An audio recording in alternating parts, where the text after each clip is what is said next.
We're still in section 1.3, but I need to give you some tools to use when substitution doesn't work. Because we saw in the previous section, it's not going to work all the time, is it? It's just not. So, here I'm on page something, 62. It says, on the previous 3 pages, you studied several types of functions whose limits can be evaluated by direct substitution. This knowledge, together with the following theorem, can be used to develop a strategy for finding limits. Now, most of the theorems in this book, they do not prove for you. This one is proven in the back. At this point in your math career, it's probably just going to make your head hurt to try to follow along a calculus proof. Okay? So, but, you know, you're free to if you want. So here's what the theorem says. Functions that agree at all but one point, which happens a lot more often than you would think. It says, let C be a real number, and let f of x equal g of x for all x not equal to c. So these two functions are the exact same function everywhere except for one x coordinate, and we're calling it c. In an open interval containing c, if the limit of g of x as x approaches c exists, then the limit of f of x as x approaches c also exists, and guess what? It equals it. Okay? So, the way I like to write it is this. If two functions are equal at all points except x equals c, then their limits as x approach c are equal. Okay? And, oh darn, I didn't put it on here. Look at example 6 on page 62, where they give us this problem. They want us to find the limit of x cubed minus 1 over x minus 1 as x approaches 1. So let me just write it up here. I wish I'd have copied it. We're finding the limit as x approaches 1 of x cubed minus 1 over x minus 1. Now, I can't use direct substitution to find this limit, because if I do, I get a denominator of 0, and I can't have that. But that function, if I call that f of x, x cubed minus 1 over x minus 1, and then I call this other one g of x,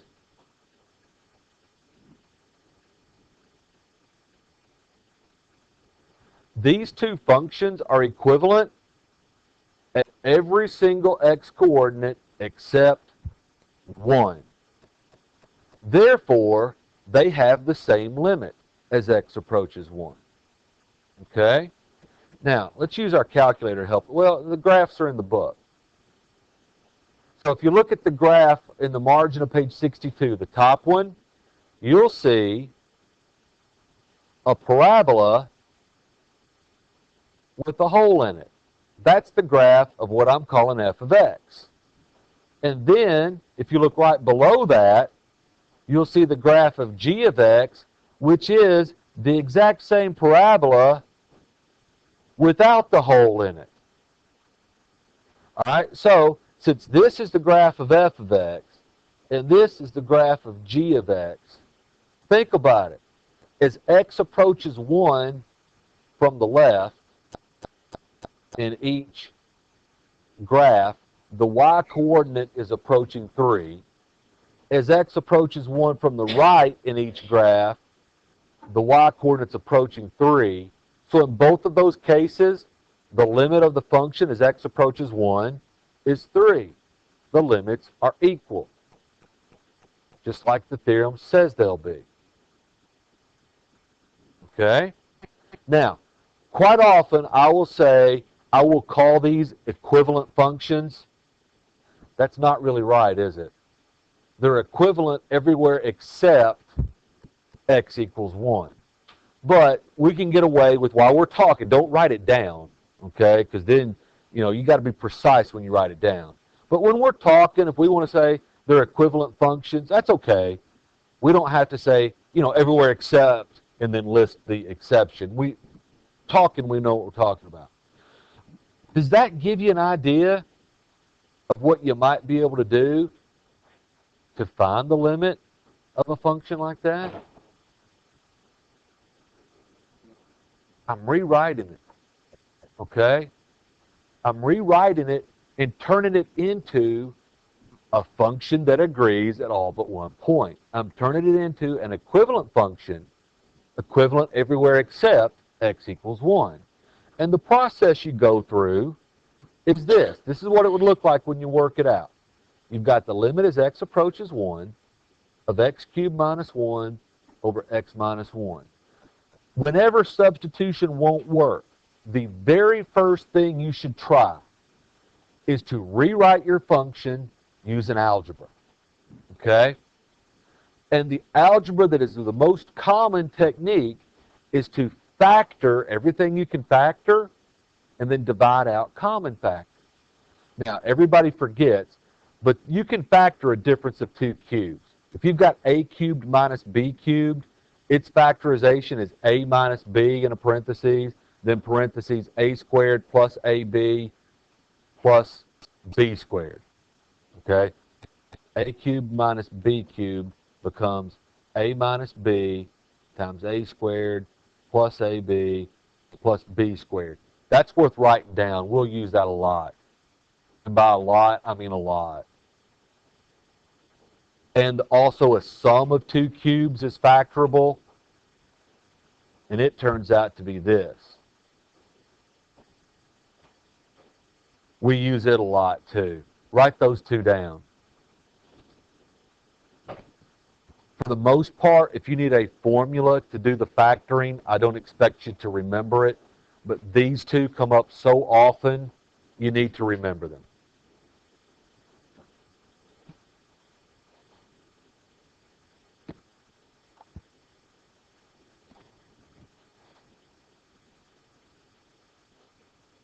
And once everybody gets those two written down, I'll finish with our example here.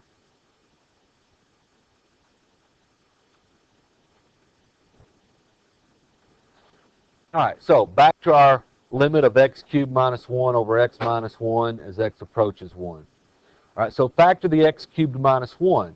So I'm going to get x minus 1 divided by x squared divided by times x squared plus x plus 1. In the denominator, it's still an x minus 1. And then remember, you can divide out common factors. Factors. They have to be factors. Are factors added to other things? They're what? Multiplied. Now that's really important because even though you guys are smart, sometimes you'll panic on a difficult problem. You just start marking things out. Eventually the problem gets easy enough for you to do if you just mark stuff out. Don't do that. Okay, well, I mean, if you don't mind missing all the problems, I guess you can go ahead. But assuming you want to score on the quiz, don't do that. Okay? But look what I can do. X minus 1 is the only thing in the bottom, so you can think of that as being x minus 1 times 1. So x minus 1 is a factor. In the numerator, it's fairly obvious. X minus 1 is a factor of the numerator because it's times the rest of the numerator. Well, then I've got the limit as x approaches 1 of x squared plus x plus 1. Can I use substitution now? I sure can. 1 squared plus 1 plus 1. Okay. So, I started with f of x. When I did the substitution, it wasn't really f of x anymore, was it?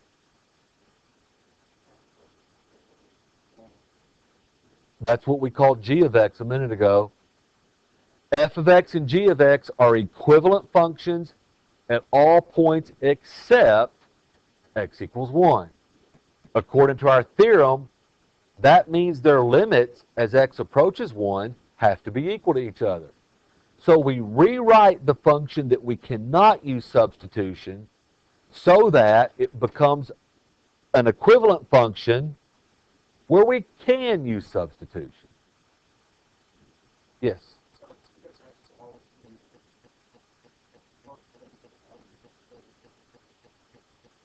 At least without a hole here. Right? Because who cares what happens as x approaches 1,000,000? We're only concerned as x approaches 1. So if something funky happens at x equals 1,000,000, we don't mind. Now, as a practical matter, almost always the one we end up with has no holes at all. But theoretically it could, as long as it's not at 1, and it would still be okay.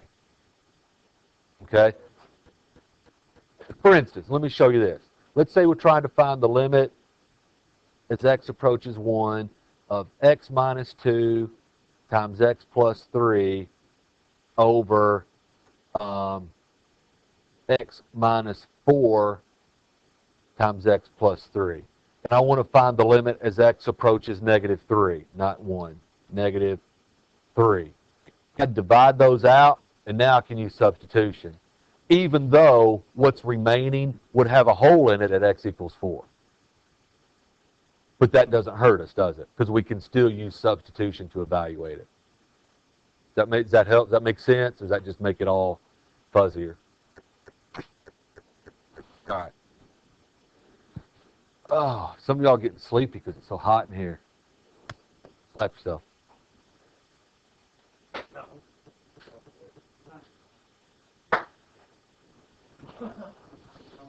Do what?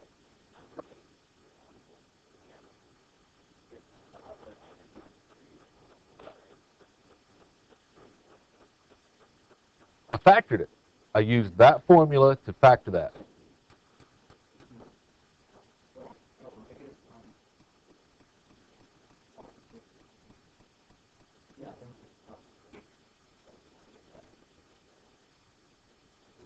All right, we need to move on. So, strategy for finding limits. At the bottom of page 62. Learn to recognize which limits can be evaluated by direct substitution. That's always the first thing you look for. If you plug it in and the denominator equals 0, you can't use substitution. It's the most common time you can. I'm always hesitant to say absolutes because I don't remember the second, third, and fourth semesters of calculus very well. So I hesitate to give you an absolute, something never happens, something always happens. That's the thing we're going to run into the most. Okay? So if you can use substitution, use it. If the limit of f of x as x approaches c cannot be evaluated by direct substitution, try to find a function g that agrees with f for all x other than x equals c. In other words, use algebra to rewrite your function. And hopefully you can rewrite it in such a way that now you can use substitution. Okay? Now, if you're unable to rewrite it in any way, well, and after you've rewritten it, then you do step 3. You use the theorem that says if they're equivalent at all but one point, then their limits are the same. Okay? If you can't, if you just, it doesn't work, you can still use a graph or a table. Now, if you're on the non-calculator portion of the test, which I will give you tests and quizzes where sometimes you're able to use the calculator and sometimes you're not. If you're on the non-calculator portion, you may be up a creek, right? So, you've got to be good at all the different techniques that they're teaching us. You need to be able to use a graph. You need to be able to use a table. You've got to be able to use the analytical method, the algebra way. Okay?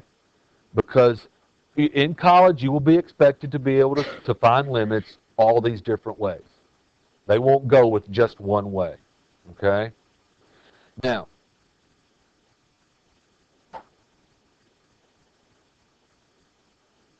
Let's see.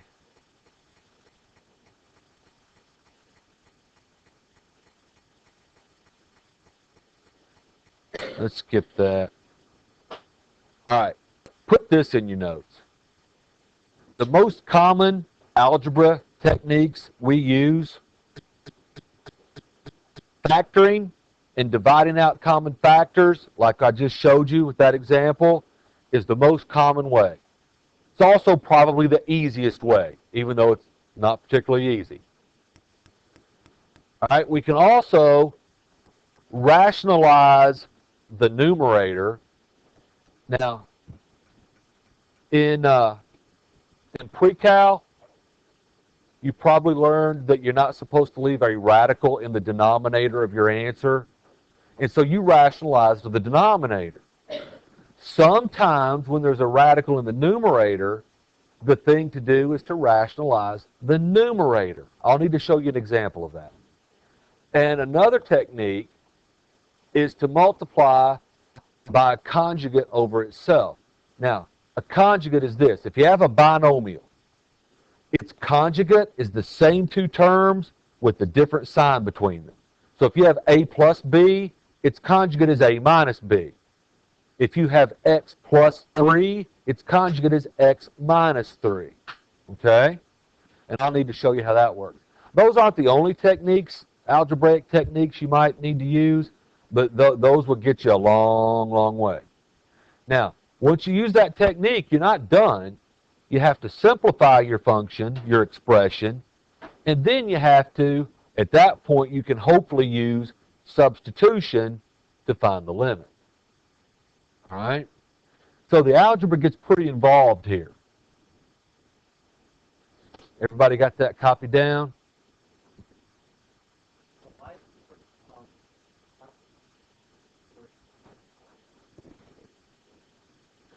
I'll have to show you an example. And by the way, and again, this is something you'll have to check with your different universities and colleges you go to. In here, I'm fine with leaving radicals in the denominator. The AP people are fine with leaving radicals in the denominator. Okay? So if you end up with 2 over square root of 2, leave it. You don't have to simplify it for me. You don't have to simplify it for the AP people. Because up until now, it was a big deal. And the reason it was a big deal is this. If let's say you had 2 over the square root of 2 and you needed a decimal approximation, you would be dividing a big scary decimal into 2. And that's difficult to do. Whereas on the other hand, if you rationalized the denominator and got that, turned that into a decimal, and dividing 2 into a big scary decimal is a lot easier than dividing a big scary decimal into 2. So this is it's archaic at this point with our calculators. Back before everybody had, a calculator in their pocket, it was a really important thing to be able to do to get a decimal approximation. But now it's, as far as I'm concerned, they should just do away with it. But until everybody does away with it, we've got to teach you how to do it because that's the way some people are going to make you do it. Okay? All right, so before I show you some examples, I'll tell you what, let me do some examples. Remind me to come back to the squeeze theorem. I don't want to forget it. So let's start with number 50.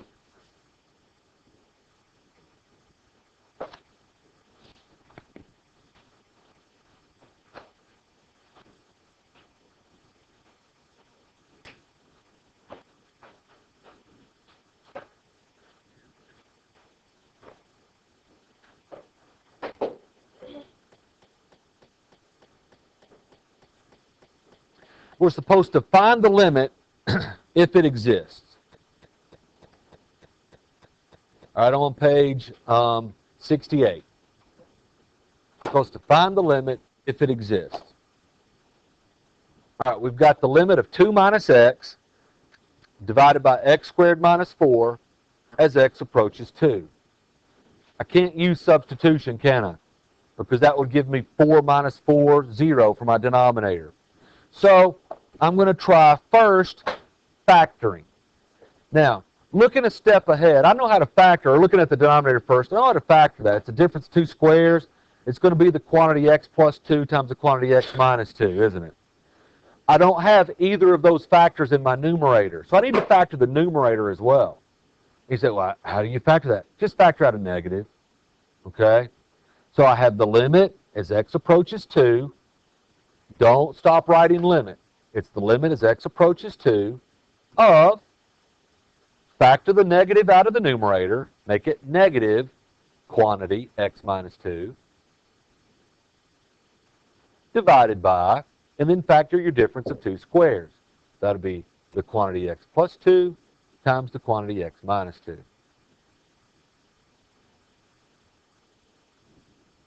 All right, you see where I'm going with this? I can divide out a factor of x minus 2 in the numerator with that factor of x minus 2 in the denominator, and my equivalent at all but one place function is negative 1 over x plus 2. Eb?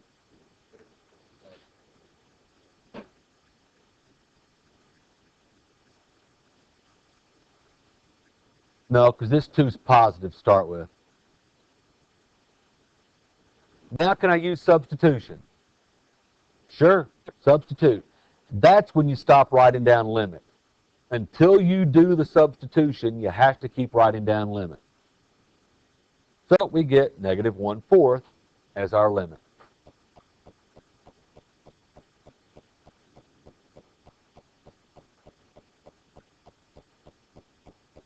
We okay with 50? Let's try 54. On this one, we have the good old radical in the numerator. So we're finding the limit as x approaches 0 of the square root of 2 plus x minus the square root of 2, all that over x. Now, I can't use substitution. There's nothing to factor. I mean, I guess I could factor negatives out, or I could factor 1s out, but that's not going to let me divide anything out that gets rid of the x in the bottom. That's the issue, isn't it?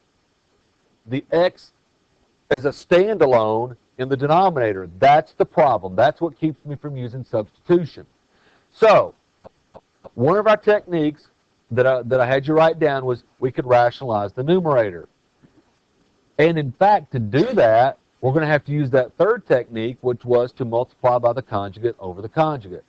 So, quite often, when you have a binomial and one or both terms contains a square root, the way you do this, well, quite often, it will work. When you have a binomial where one or both terms has a square root, multiply by the conjugate to get rid of the square root sign.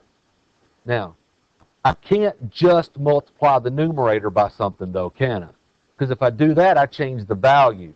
That's why it has to be the conjugate over itself. Because, and I know you've heard this before, but I'm going to say it again, that's just a form of 1. Right? An expression divided by itself equals 1. So I'm not changing the value of our function. I'm just going to change the way it looks. I'm going to drastically change the way it looks. So I took the conjugate of the square root of 2 plus x minus the square root of 2, and I multiplied it times the numerator and times the denominator. You wouldn't have thought of that in a million years. You will from now on. I multiplied the conjugate by the numerator and the conjugate by the denominator. Okay? Now, in the numerator, actually, and by the way, I'm still writing down limit. In the numerator, actually do the multiplication. And it works out easier than you would think, because isn't this just a minus b times a plus b? So I'm going to get a squared minus b squared. So I'm going to get the first square root squared. And what happens when you square a square root? Guts fall out. So I get 2 plus x minus, and then I square the second square root.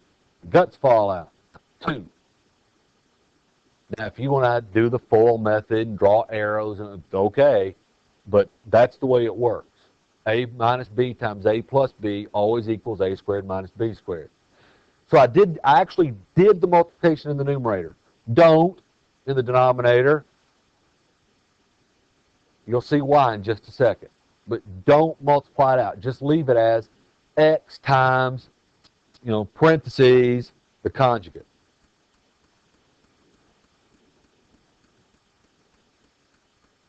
I'm not through simplifying the numerator. So I've got the limit as x approaches 0.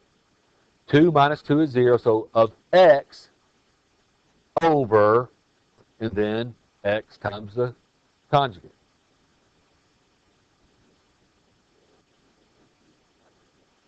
Yeah, now you see why I didn't want to multiply that x through the bottom? Because now I can divide it out. All I did was do 2 minus 2. I didn't do anything else. Yeah.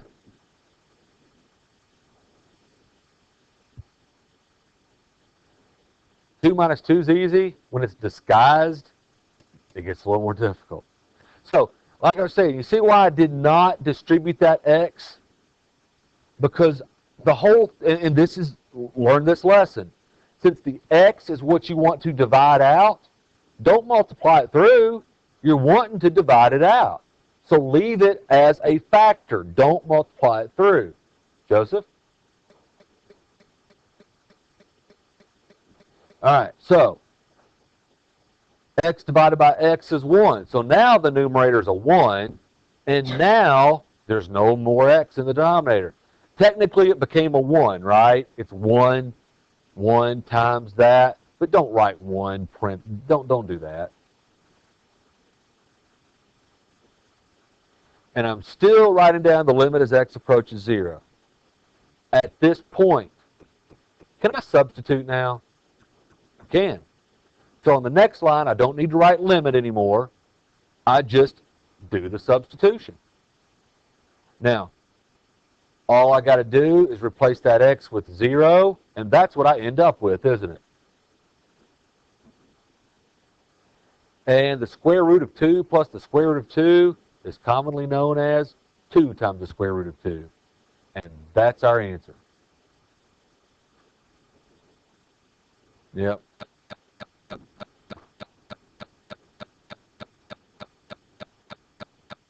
So that was fun.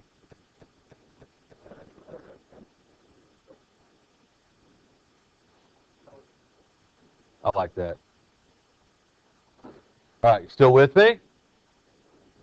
Okay. Let's take a look at number 58.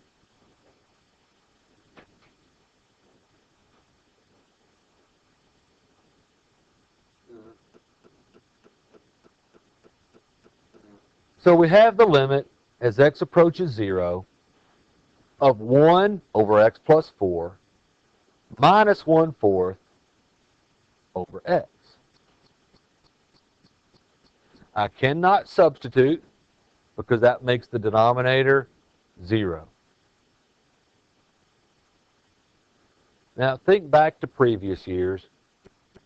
You were taught to simplify a complex rational expression. That's what this is. When you have a fraction in your fraction, that's called a complex fraction. So when you have a rational expression in your rational expression, it's a complex rational expression. I don't want denominators in my numerator. I mean, come on, that sounds painful. Who wants a denominator in their numerator? So let's get rid of them. Well, if I don't want that denominator of x plus 4, shouldn't I multiply by x plus 4? Because you multiply a denominator times a numerator, they divide out. Well, I don't want the 4 either. So I need to multiply by 4 as well. Now, if I do that to the numerator, I've got to do it to the denominator. So that's what we're going to do. I don't know that there's any special name for this technique other than simplifying the complex rational expression.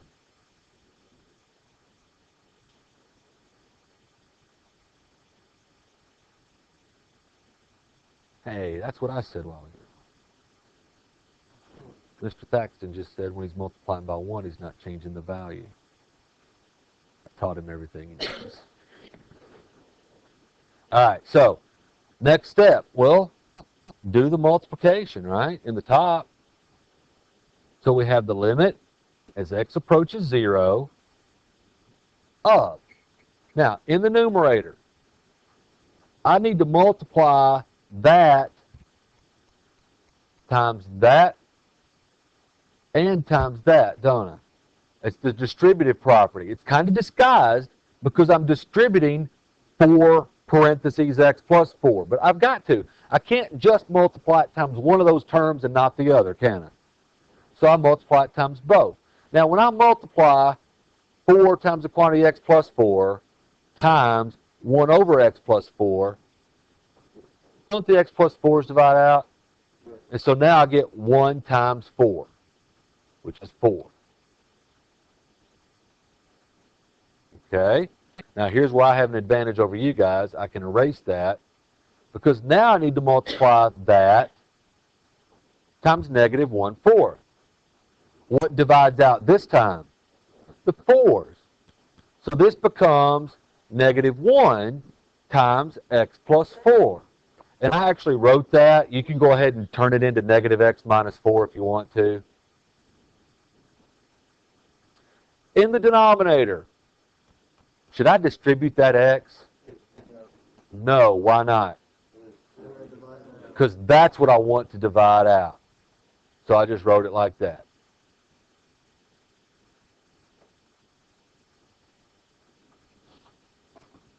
Y'all see where we're going with this? All right, in the top, in the numerator. I kind of did part of this in my head, right? But when I distribute that negative, I get a negative x and a negative 4. Well, the 4 and the negative 4 combine to give me a 0, so I'm just left with negative x. And I left the denominator alone. So I've still got the limit as x approaches 0. And now I can do this. That's a factor because it's times an imaginary 1, so it's times everything else in the numerator. X is a factor because it's times the 4 and it's times the quantity x plus 4. So I can divide an x out. And now, this is the last time I have to write limit as x approaches 0, I have this. So I now have a function that's equivalent to the one we started with at all but one point, and I can use substitution. So I replace the x with the 0, and that's my answer.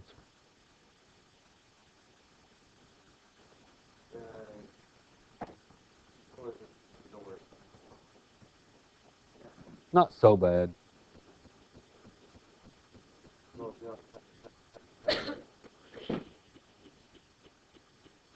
All right. I was wanting to do 38 for you, but we're out of time. There's your assignment.